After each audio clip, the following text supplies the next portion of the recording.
Hello my dear students, कैसे आप सभी। उम्मीद करता हूँ कि आप सभी एकदम बहुत बढ़िया होंगे। आपका फिर से स्वागत है हमारी एक और नई वीडियो में। जैसा कि बच्चों आप सभी को पता है, क्लास 10th के एग्जाम खत्म हो चुके हैं, पर क्लास 12th के एग्जाम अभी भी चल रहे हैं। क्लास 10th के बच्चे मौज कर रहे हैं, अपने नेक्स्ट ईयर की तैयारी कर रहे हैं। उन्हें अभी 2 महीने बिल्कुल रिलैक्स हो जाना चाहिए, पर क्लास 12th के बच्चों को अभी पढ़ते रहना चाहिए। इसी क्रम में हम आज आपके लिए लेकर आए हैं क्लास 12th के पॉलिटिकल साइंस का paper. Previous year question paper है, सेट नंबर 2 है। सेट नंबर 1 हमने ऑलरेडी करा दिया है, तो ये सेट नंबर 2 है। ये भी प्रीवियस ईयर क्वेश्चन पेपर है। इसके सॉल्यूशन किस तरीके से होते हैं वो सारा कुछ अपनी अपनी आज की अपनी इस वीडियो में हम देखने वाले हैं। एमसीक्यूज देखेंगे, मैप्स को देखेंगे कि किस तरीके से मैप आ रहा है, कार्टून को भी देखेंगे कि कार्टून किस तरीके से आया हुआ है। ये सारी चीजें देखकर आज की अपनी इस वीडियो को हम आपके लिए लाने वाले हैं। तो फटाफट से अगर आप हमारे चैनल पे नए हैं तो चैनल को सब्सक्राइब जरूर कर दीजिएगा, बेल आइकन को प्रेस कर दीजिएगा, क्योंकि ये चैनल इस तरह की लगातार वीडियोस आपको देता रहता है। तो चलिए बच्चों, शुरू करते हैं आज के अपने इस वीडियो को और देख लेते हैं प्रश्न संख्या 1। बहुत ही इजी पेपर है, कोई लोड लेने की जरूरत नहीं है आप सभी को। ठीक है, आप जब पेपर को करेंगे तो आपको पेपर करने में बहुत ही ज्यादा मजा आएगा। आप देख लीजिए, यहाँ पर पहला प्रश्न कह रहा है, पहले प्रश्न में कह रहा है कि निम्नलिखित में से कौन सा कथन वैश्वीकरण के बारे में सही है। वैश्वीकरण पश्चिमीकरण है, वैश्वीकरण औद्योगिकरण है, वैश्वीकरण आर्थिक वृद्धि है, या फिर वैश्वीकरण एक बहुआयामी अवधारणा है। तो बच्चों अगर मैं बात करूं आपको, तो वैश्वीकरण क्या है? वैश्वीकरण एक बहुआयामी अवधारणा है। ऑप्शन नंबर डी इसका क्या हो जाएगा? एकदम सही उत्तर हो जाने वाला है। ठीक है बच्चे, आगे चलते हैं अपने दूसरे प्रश्न की तरफ। दूसरा प्रश्न हमारा कह रहा है कि निम्नलिखित संसाधनों में कौन वैश्विक संपदा नहीं है। निम्नलिखित संसाधनों में से कौन सा एक वैश्विक संपदा नहीं है? अंटार्कटिका, बाहरी अंतरिक्ष, समुद्री सतह, या फिर जंगल। देखो बच्चों, अंटार्कटिका भी एक वैश्विक संपदा है। बाहरी अंतरिक्ष की बात करें तो वो भी एक क्या कहते हैं, वैश्विक संपदा है। समुद्री सतह की बात करें तो वो भी एक क्या है, वैश्विक संपदा है। पर जब हम बात करते हैं किसकी, जंगल की, तो जंगल एक वैश्विक संपदा नहीं है। जंगल एक राष्ट्र की संपदा हो सकती है, एक व्यक्तिगत संपदा है, सामुदायिक संपदा हो सकती है, पर विश्व की संपदा ये नहीं होती।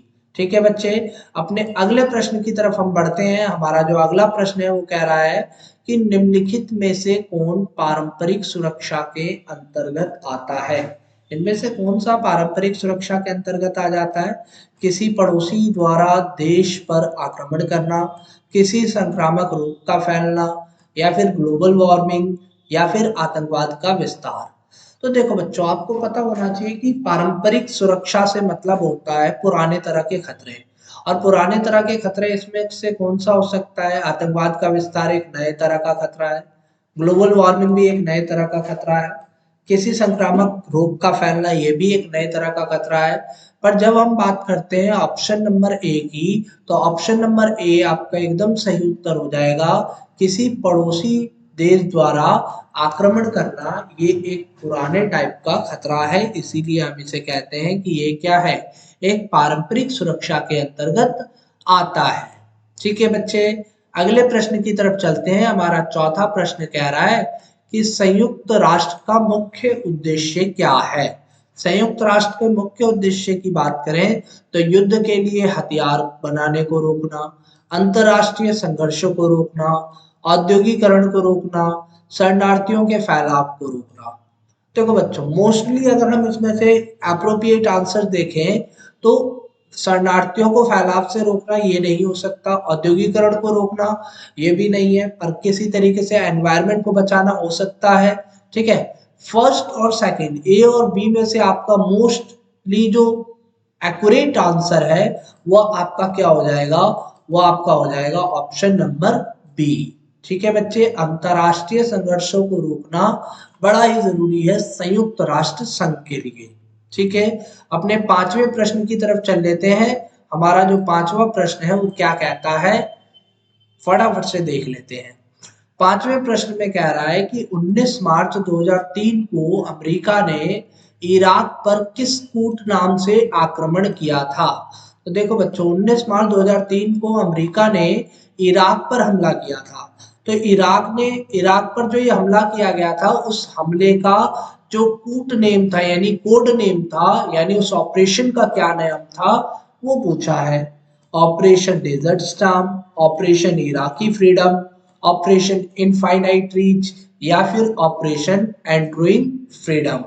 तो बच्चों इसमें से सबसे मोस्ट अप्रोप्रिएट आंसर जो हो जाएगा वो आपका हो जाएगा option number D, operation enduring freedom. जी हाँ बच्चे, पांचवें प्रश्न का जो उत्तर है वो हमारा ऑप्शन नंबर डी है।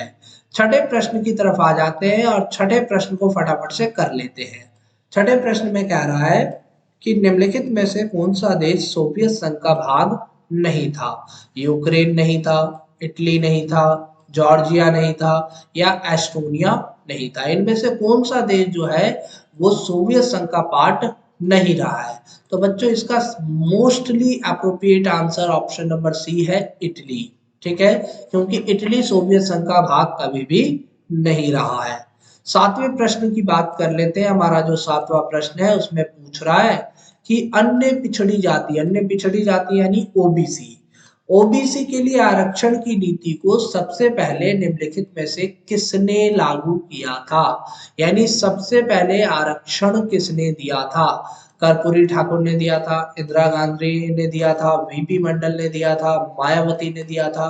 तो बच्चों अगर आप इसका सही उत्तर की बात करें तो इसका सही उत्तर है option number A, Karpoori Thakur. Karpoori Thakur जो थे वो बिहार के मुख्यमंत्री थे और सबसे पहले ओबीसी को आरक्षण देने का काम बिहार ने ही किया था। हम अपने आठवें प्रश्न की तरफ चलते हैं। हमारा जो आठवां प्रश्न है काफी मजेदार प्रश्न है। कह रहा है निम्नलिखित घटनाओं को कालक्रम अनुसार व्यवस्थित कीजिए। मंडल आयोग की सिफारिशों को लागू करना, मनमोहन सिंह का पहली बार प्रधानमंत्री बनना, लोंगेवाल के साथ पंजाब समझौते पर हस्ताक्षर होना, या फिर राजीव गांधी का प्रधानमंत्री बनना। तो अगर हम बात करें बच्चे, राजीव गांधी प्रधानमंत्री कब बनते हैं, 1985 में। ठीक है, 1985 में। लोंगेवाल के साथ पंजाब समझौता कब होता है, 1986 में होता है ये पंजाब समझौता, 1986। मनमोहन सिंह पहली बार प्रधानमंत्री कब बनते हैं, ये प्रधानमंत्री बनते हैं 2004 में। ठीक है, प्रधानमंत्री बनते हैं 2004 में। मंडल आयोग की सिफारिशों को कब लागू किया जाता है, 1992 में। ठीक है, मंडल आयोग की सिफारिशों को लागू करने का काम 1993 में होता है। ठीक है, तो आप देख लीजिए सबसे पहले इसमें से कौन सा काम हुआ है। सबसे पहले राजीव गांधी प्रधानमंत्री बने हैं, फिर पंजाब के साथ लोंगेवाल समझौता हुआ है ना। तो 1984 यानी फोर्थ और थर्ड सबसे पहले आ जाएंगे। तो इसमें से जो सबसे पहले फोर्थ और थर्ड का ऑप्शन आपको दिख रहा होगा इसमें नहीं है। ठीक है, ये भी नहीं है, और फोर्थ फर्स्ट आ गया, ये भी नहीं है। तो मोस्टली अप्रोप्रिएट आंसर क्या है, ऑप्शन नंबर बी। ठीक है बच्चे, बी जो है आपका सही उत्तर हो जाने वाला है। अगले प्रश्न की बात कर लेते हैं। हमारा जो अगला प्रश्न है कौन सा है, हमारा प्रश्न नंबर 9 कह रहा है कि 25 जून 1975 को निम्नलिखित में से किस नेता ने प्रधानमंत्री इंदिरा गांधी के त्यागपत्र के लिए राष्ट्रव्यापी सत्याग्रह की घोषणा की थी। 25 जून 1975 को आखिर किस नेता ने प्रधानमंत्री इंदिरा गांधी से त्यागपत्र मांगने के लिए एक बहुत बड़ा आंदोलन किया था। मोरारजी देसाई ने, जॉर्ज फर्नांडिस ने, जयप्रकाश नारायण ने, या फिर अटल बिहारी वाजपेयी ने।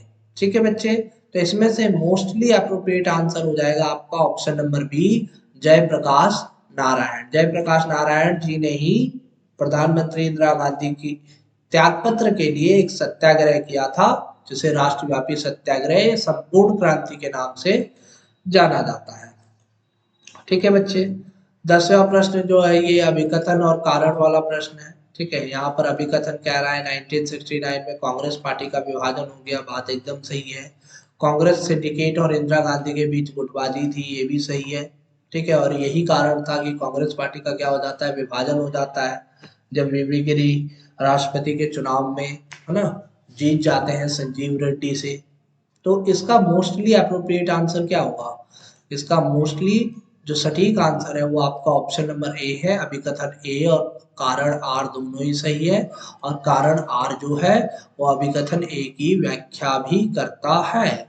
ठीक है बच्चे, आगे बात कर लेते हैं अपने अगले प्रश्न की। 11वें प्रश्न की कह रहा है योजना आयोग का गठन निम्नलिखित में से किसके द्वारा हुआ था? भारत के संविधान के द्वारा हुआ है, भारत के राष्ट्रपति के द्वारा हुआ है, भारत सरकार के प्रस्ताव के द्वारा हुआ है, या संविधान सभा के द्वारा हुआ है? ठीक है बच्चे, तो इसका एकदम सही उत्तर हो जाएगा आपका ऑप्शन नंबर सी, भारत सरकार के एक प्रस्ताव के द्वारा। ठीक है, योजना आयोग एक भारत सरकार के सामान्य प्रस्ताव के द्वारा इसका गठन किया गया है। ठीक है, आगे बात करते हैं अपने 12वें प्रश्न की। 12वें प्रश्न में हमारा कह रहा है कि त्रिराष्ट्र सिद्धांत किसने प्रस्तुत किया था जिसके कारण ब्रिटिश भारत का विभाजन हो गया? आखिर वो अब्दुल गफ्फार खान था, या ब्रिटिश सरकार था, या मुस्लिम लीग थी, या फिर कांग्रेस पार्टी थी? तो बच्चों, त्रिराष्ट्र सिद्धांत का प्रतिपादन जो है वो किसने किया था? वो मुस्लिम लीग ने किया था, इसलिए आपका ऑप्शन नंबर बी मुस्लिम लीग एकदम सही उत्तर हो जाने वाला है।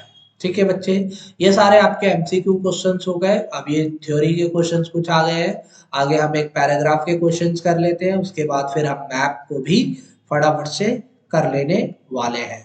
ठीक है बच्चे, ये आपका क्वेश्चन नंबर 24 पैराग्राफ वाला क्वेश्चन आ गया है, और इसमें कह रहा है कि भारत ने किस वर्ष कई परमाणु परीक्षण किए? 1971 में नहीं, 1992 में नहीं, 1985 में नहीं, 1998 में भारत ने कई सारे अपने परमाणु परीक्षण किए थे। ठीक है, निम्नलिखित में से उस संधि को चुनिए जिस पर भारत ने हस्ताक्षर करने से इनकार किया। ठीक है, इनमें से कौन सा परमाणु, इनमें से कौन सी जो संधि है जिस पर भारत ने हस्ताक्षर नहीं किया?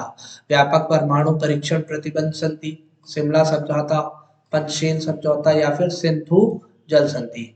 इसका सही उत्तर हो जाएगा ऑप्शन नंबर ए, व्यापक परमाणु परीक्षण प्रतिबंध संधि। ठीक है, प्रारंभ में भारत परमाणु ऊर्जा को बनाना चाहता था।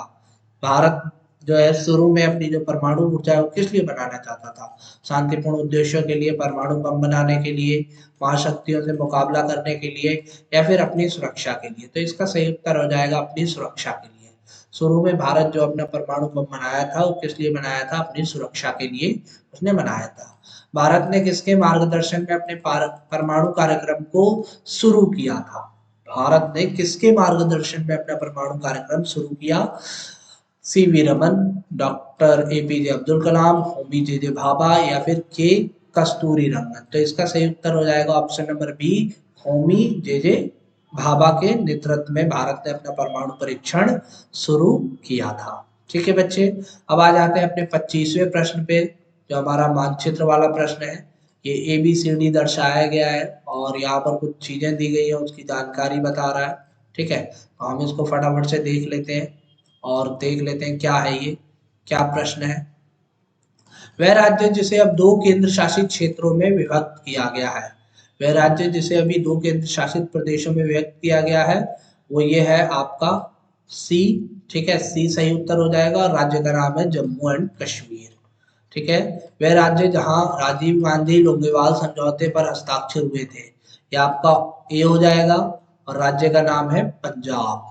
वे राज्य जिससे लाल टेका का संबंध था, यह आपका डी हो जाएगा, और राज्य का नाम है मिजोरम। ठीक है, वह राज्य जहां से द्रविड़ आंदोलन स्टार्ट हुआ था, तो ये आपका बी हो जाएगा, राज्य का नाम है तमिलनाडु। ठीक है, तो ये मैप है पूरा का पूरा, आप इसको भर सकते हैं, काफी इजीली मैप को भरा जा सकता है। आगे हम देख लेते हैं कौन सा प्रश्न है। ये दृष्टिबाधित परीक्षार्थियों के लिए है। अब ये कार्टून दे रखा है, तब अब। ठीक है, हो की पूंजी परस्त लाल टाई। ठीक है, तो इस तरीके से और इस तरीके से ये 2 कार्टून है, और कार्टून पे प्रश्न पूछ रहा है। अब दोनों कार्टूनों का संबंध निम्नलिखित में से किस देश से है? जापान से है, दक्षिण कोरिया से, वियतनाम से, या फिर चीन से है?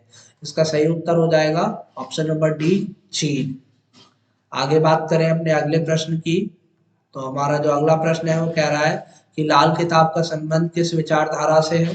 पूंजीवाद से है, मानववाद से है, साम्यवाद से है, या फिर आतंकवाद से? तो इसका सही उत्तर हो जाएगा साम्यवाद।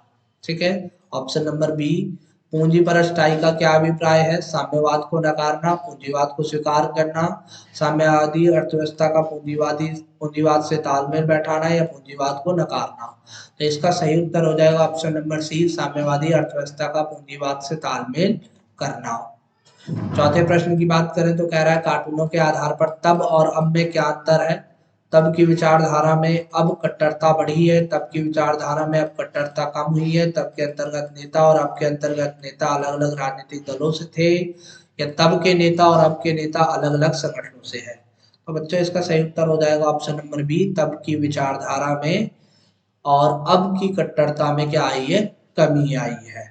ठीक है, ये दृष्टिबाधित परीक्षार्थियों के लिए कुछ प्रश्न दे रखे हैं सारे के सारे, तो आपको ये प्रश्न नहीं करने हैं। ठीक है, आई होप आपका ये जो पेपर होगा काफ़ी अच्छा जाएगा, क्योंकि आप इसकी काफ़ी अच्छे से तैयारी कर रहे हैं। मुझे पूरी उम्मीद है कि आप अपने पेपर को बहुत ही अच्छे तरीके से लिखेंगे। और अगर आप हमारे चैनल पर नए हैं तो चैनल को सब्सक्राइब जरूर कर दीजिएगा, बेल आइकन को प्रेस कर दीजिएगा, क्योंकि ये चैनल आपको इस तरह की लगातार वीडियोस देता रहेगा। ठीक है, फिर मिलते हैं नई वीडियो में नई अपडेट के साथ, तब तक के लिए जय हिंद।